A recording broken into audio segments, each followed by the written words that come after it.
Assalamualaikum warahmatullahi wabarakatuh. Dalam kitab An-Nawadir karya Syekh Syihabuddin Ahmad Ibnu Salamah Al-Qalyubi, kisah sahabat Abu Yusuf yang diziarahi Rasulullah SAW berkat amalan puasa. Suatu hari, Abu Yusuf bercerita tentang salah seorang sahabat yang unik.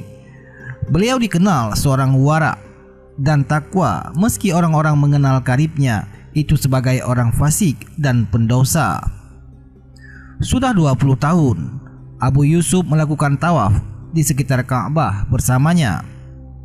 Tak seperti Abu Yusuf yang puasa terus-menerus istiqamah, sahabatnya ini sehari puasa sehari berbuka. Memasuki 10 hari bulan Zulhijjah, sahabat Abu Yusuf ini menunaikan puasa secara sempurna, kendati beliau berada di padang Sahara yang tandus. Bersama Abu Yusuf, beliau masuk kota Turkus dan menetap di sana untuk beberapa lama. Di tempat gersang inilah, persisnya di sebuah kawasan reruntuhan bangunan, beliau wafat tanpa seorang pun yang tahu kecuali Abu Yusuf. Abu Yusuf pun keluar mencari kain kafan.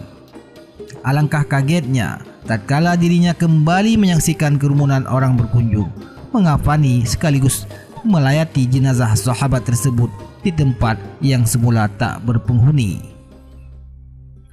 Karena begitu ramainya, Abu Yusuf sampai tak bisa masuk lokasi reruntuhan bangunan itu. Para pelayat menyebut-nyebut almarhum sebagai orang yang zuhud dan termasuk dari kekasih Allah, wali Allah. Subhanallah, siapa yang mengumumkan kematian hingga orang-orang berbondong-bondong bertakziah, menyelati dan menangis kepergiannya? Tanya Abu Yusuf. Setelah melalui perjuangan keras, Abu Yusuf akhirnya berhasil menghampiri jenazah sahabat tersebut dan terperanjat saat melihat kain kafan yang tak biasa. Pada kain itu tercantum tulisan berwarna hijau. Bunyi tulisan itu seperti ini: "Inilah balasan orang yang mengutamakan ridha Allah ketimbang ridha dirinya sendiri.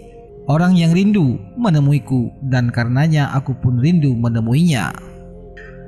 Selepas melaksanakan sholat jenazah dan mengebumikannya, rasa kantuk berat menghampiri Abu Yusuf hingga akhirnya tertidur. Di dunia mimpi inilah Abu Yusuf menyaksikan sahabatnya yang ahli puasa tersebut menunggang kuda hijau serta berpakaian hijau dengan sebuah bendera di tangannya. Di belakangnya ada seorang pemuda tampan berbau harum. Di belakang pemuda ini ada dua orang tua, diikuti di belakangnya satu lagi orang tua dan satu pemuda. Siapakah mereka? Tanya Abu Yusuf. Pemuda tampan itu adalah Nabi kita Muhammad SAW. Dua orang tua itu adalah Sayyidina Abu Bakar dan Umar radhiyallahu anhu. Sementara orang tua dan pemuda itu adalah Sayyidina Utsman dan Ali. Jawab sahabat Yusuf itu. Dan akulah pemegang bendera di depan mereka, kata sahabat dalam mimpi itu. Hendak kemanakah mereka? Tanya Abu Yusuf. Mereka ingin berziarah kepadaku. Abu Yusuf pun kagum. Bagaimana kau bisa mendapatkan kemuliaan semacam itu? Sebab aku memprioritaskan ridha Allah Ta'ala dibanding ridha diriku sendiri, dan aku berpuasa pada 10 hari Zulhijjah, jawab sahabatnya. Abu Yusuf pun terbangun dari tidurnya. Lalu sejak itu beliau tak pernah meninggalkan amalan puasa hingga akhir hayat. Anjuran memperbanyak amalan soleh pada 10 hari pertama Zulhijjah termaktub dalam beberapa hadis. Misalnya hadis riwayat Ibnu Abbas yang ada di dalam Sunnah At-Tirmidzi yang mengatakan, tiada ada hari lain yang cipta Allah untuk beribadah seperti 10 hari ini Zulhijjah. Meskipun disebut kata 10 hari puasa, jika dimulai 1 Zulhijjah cukup dijalankan 9 hari, karena tanggal 10 Zulhijjah juga hari tasyrik. 11, 12, 13 Zulhijjah adalah hari terlarang untuk berpuasa. Semoga kisah ini menjadi hikmah dan pelajaran buat kita untuk bersemangat lagi menjalankan ibadah puasa sunnah. Wallahu a'lam bishawab.